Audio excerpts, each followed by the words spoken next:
Halo, halo, halo, kaum rebahaner dimanapun Anda berada. Semoga sehat selalu tanpa kekurangan apapun. Seperti biasa kita akan melanjutkan alur cerita Guruku Adalah Seorang Dewa part 11. Namun yang belum nonton part sebelumnya silahkan cek di video Mimin saja ya guys ya.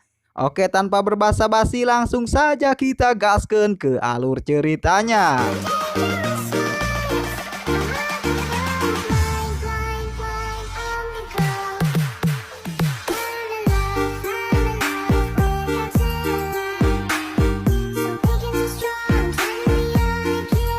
Cerita pun kita lanjutkan kembali. Terlihat wakil direktur itu pun mendatangi wanita yang sangat misterius. Dia pun terlihat terdiam sejenak karena dia rasa dia mengingat sosok wanita tersebut. Terlihat si botak kuding dan Neng Lili pun terheran-heran dan bertanya-tanya di dalam hatinya. Siapa wanita yang didatangi oleh wakil direktur tersebut? Ternyata wanita itu adalah Neng Lingling. Langsung saja wakil direktur itu pun menggenggam tangan Neng Lingling seraya berkata, "Nona Liu, tidak nyangka aku bisa bertemu denganmu di sini. Dan juga ada Nona Lin dari keluarga Guan. Dan juga ada Nona Kian dari keluarga kaya ibu kota kuno," ucap si wakil direktur tersebut. Sontak hal itu pun membuat si botak kuding beserta Neng Lili rewas-rewasnya. Mereka pun bertanya-tanya, Apa yang aku lihat ini benar? Benarkah ini?" ucap si botak kuding beserta Neng Lili. Namun terlihat Neng Lingling pun bertanya-tanya karena dia rasa tidak mengenali orang tersebut. "Kau? Siapa kau?" ucap Neng Lingling. Lantas wakil direktur itu pun berkata kepada Neng Lingling, "Nona Liu mungkin tidak mengenaliku. Tahun lalu kita pernah bertemu di acara bisnis ibu kota kuno yang dibawakan oleh ayahmu Tuan Liu Sanhai. Perkenalkan, namaku Kian Jian Kian, wakil direktur perusahaan investasi asing Tianyang," ucap wakil direktur tersebut memperkenalkan diri kepada Neng Lingling. Lantas wakil direktur itu pun bertanya kepada Neng Lingling, "Siapakah yang berada di sampingmu ini, Nyonya Liu?" ucap wakil direktur tersebut. Karena Mimin sangat susah menyebutkan namanya, kita panggil saja dia dengan sebutan Si Jin. "Namanya adalah Yang Yiyun. Dia adalah pacarku," ucap Neng Lingling tegas dan lugas kepada Si Jin. Namun nampaknya Si Jin pun tidak asing dengan nama tersebut. "Yang Yiyun? Kayaknya aku pernah mendengar nama itu," ucap Si Jin. Dengan rada sedikit ngajewau, Si Jin pun berkata, "Jangan-jangan Tuan Yang Yiyun peneliti dan pembuat pil kecantikan itu ya?" ucap Si Jin. "Betul, itu aku," ucap Yang Yiyun. Namun terlihat Yang Yun pun harewos kepada Neng Lingling. "Neng Lingling, kenapa ada orang lain bisa tahu kalau aku peneliti dan pembuat pil kecantikan? Ini juga bukan rahasia. Seluruh penjualan ayahku semuanya adalah keluarga kaya. Efek pil kecantikan kau begitu luar biasa. Tentu saja ada orang yang mengetahuimu. Kau sangat terkenal, Yang Yiyun. Tenang saja, orang yang mengetahuimu adalah orang kalangan atas. Tidak akan merepotkan. Sebaliknya akan menguntungkanmu ke depannya," bisik Neng Lingling kepada Yang Yiyun. Terlihat para tamu undangan pun berbisik-bisik kepada temannya masing-masing. "Nona keluarga Liu, kenapa bisa hadir di acara pernikahan sekecil ini? Kemudian pacarnya adalah peneliti pembuat pil kecantikan yang legenda itu. Kali ini habislah si kuding botak sialan itu. Tadi bahkan menyinggungnya," ucap mereka para tamu undangan tersebut. Sontak saja hal itu pun membuat si kuding beserta Neng Lili menjadi tidak percaya dan ngacau seketika. Ini bagaimana mungkin? Apa yang terjadi?" ucap si kuding sambil berkeringat dingin. "Kalian juga menghadiri acara pernikahan si botak kuding?"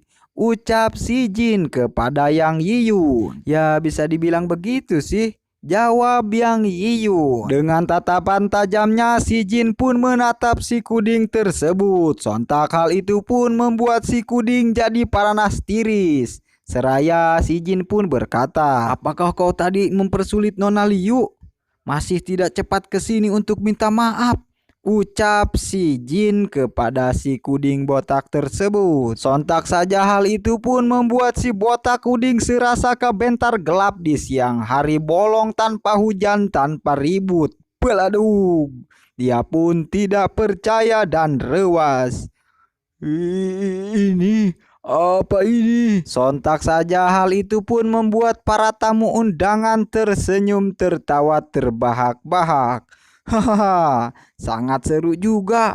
Kali ini bisa dibilang si botak Kuding akan tamat. Berani menyinggung putri dari keluarga Liu Sanhai. Kemungkinan kali ini sudah tidak bisa bekerja di ibu kota kuno lagi, ucap mereka para tamu undangan tersebut. Hal itu pun membuat si botak Kuding menjadi sangat kesal dan sangat marah kepada Yang Yiyun karena telah dipermalukannya di depan umum. Memalukan sekali si botak Kuding ini. Benar, kalau bukan karena dia adalah atasanku, aku pasti tidak akan hadir di acara pernikahan ini, ucap para tamu undangan karena malu melihat tingkah laku si botak Kuding tersebut. Si botak Kuding pun terlihat sangat sok berat, terlihat bangetnya yang amburadul acak-adut. Seraya dia pun berteriak, "Sebulan lalu kau masih magang di bar. Sekarang berubah menjadi peneliti dan pembuat pil kecantikan. Dan juga menyetir mobil mewah seharga 4 miliar. Ini tidak mungkin," ucap si botak Kuding yang tidak percaya dengan apa yang terjadi, serasa mimpi baginya. Lantas si botak Kuding pun menyerang Yang Yiyun sambil berkata, "Kau pasti seorang penipu. Aku akan membongkar rahasiamu." Hea! Serangan itu pun melayang tepat ke wajah Yang Yiyun. Namun si Kuding botak itu pun malah terheran-heran dan bertanya-tanya, apa? Dikarenakan serangannya itu tidak mempan kepada Yang Yiyun, malah terlihat dia pun yang mental seketika dan si botak Kuding itu pun ngacongkeng seketika. Dengan begitu gagahnya dan sorotan mata yang tajam, Yang Yiyun pun berdiri. Lantas dia pun berkata, "Terimalah kenyataan. Sekarang aku denganmu adalah orang yang berada di dunia yang berbeda. Keberadaan tidak bisa kau sentuh," ucap Yang Yiyun dengan gagahnya. Hal itu pun membuat si botak Kuding ketakutan. Namun tiba-tiba terlihat ada orang yang sangat misterius. Seraya dia pun berkata, "Hentikan!" Lantas orang itu pun berjalan ke depan Yang Yiyun. Memiliki tenaga dalam yang kuat dan mengeluarkannya. "Sepertinya kau juga adalah orang pelatihan," ucap orang misterius tersebut sambil tersenyum. Namun terlihat para tamu undangan sekalian pun merasa rewas karena kedatangan orang misterius tersebut. Bukankah ini adalah petarung Han Kiaosan? Orang ini tidak akan melepaskan semua kesempatan untuk bertarung. Kali ini Yang Yiyun akan dihabiskan, ucap para tamu undangan tersebut. Lantas si Han pun berkata, "Jangan takut teman, kau tidak akan diganggu orang jika ada aku," ucap si Han tersebut. Dengan wajah kepanikannya si botak Kuding pun berkata, "Kion-san, bantu aku habiskan dia. Dia adalah penipu." Si botak Kuding pun berpikir dalam hatinya, kalau Tuan Qianshan turun tangan maka Yang Yiyun walaupun tidak mati setidaknya akan cedera, pikir si botak Kuding tersebut sambil semringah di dalam hatinya. "Tentu saja aku tidak akan melepaskan kesempatan ini."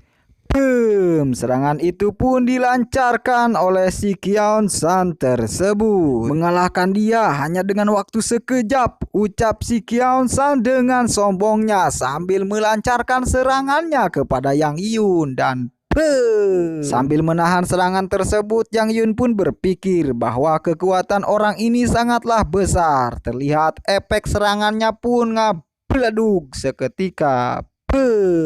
Sehingga membuat tembokan di sana pun jebol seketika karena serangan hebat yang dilakukan oleh si kiosan tersebut. Nampak serangan itu pun membuat Yang Yiyun ngacoledak tepuguh karu dengan serangan hebat yang dilancarkan orang misterius tersebut atau kita sebut kiosan. Terlihat orang itu pun berancang-ancang lagi untuk melaksanakan serangan keduanya kepada Yang Yiyun. Yang Yiyun pun agak sedikit rewas dengan kelakuan orang tersebut. Seraya Yang Yiyun pun bertanya, "Siapa kau?" Ucap Yang Yiyun. Dengan santuinya orang itu pun memperkenalkan diri kepada Yang Yiyun. "Aku adalah salah satu petarung kuno yang tidak banyak di ibu kota kuno ini.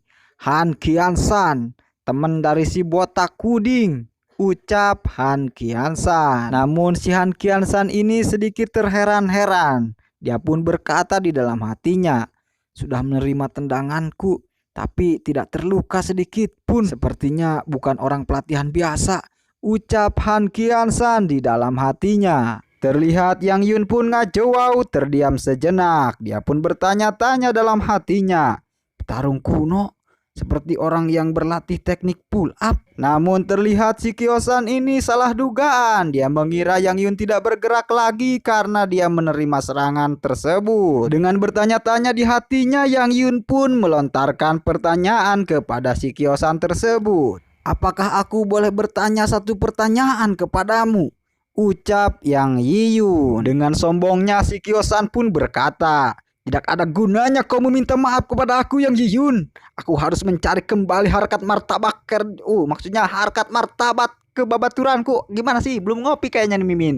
"Harkat dan martabat babaturanku," ucap si kiosan dengan sombongnya. Dengan polosnya sambil menggaruk-garuk sirah, Yang Yiyun pun berkata, "Apa itu pertarungan kuno? Aku tidak nyaho," ucap Yang Yiyun. Sontak saja hal itu pun membuat si kiosan ngagubrak. Terlihat kakinya saja yang di atas. Menambah pundi-pundi kemarahan dari si kiosan tersebut. Lantas si kiosan pun berkata sambil berteriak-teriak kepada Yang Yiyun, "Kau sebagai orang pelatihan bisa tidak tahu pertarungan kuno? Bagaimana kau ini, Yang Yiyun?" Namun tiba-tiba ada panghulu manggul kanas. Cerita pun lunas. Continue.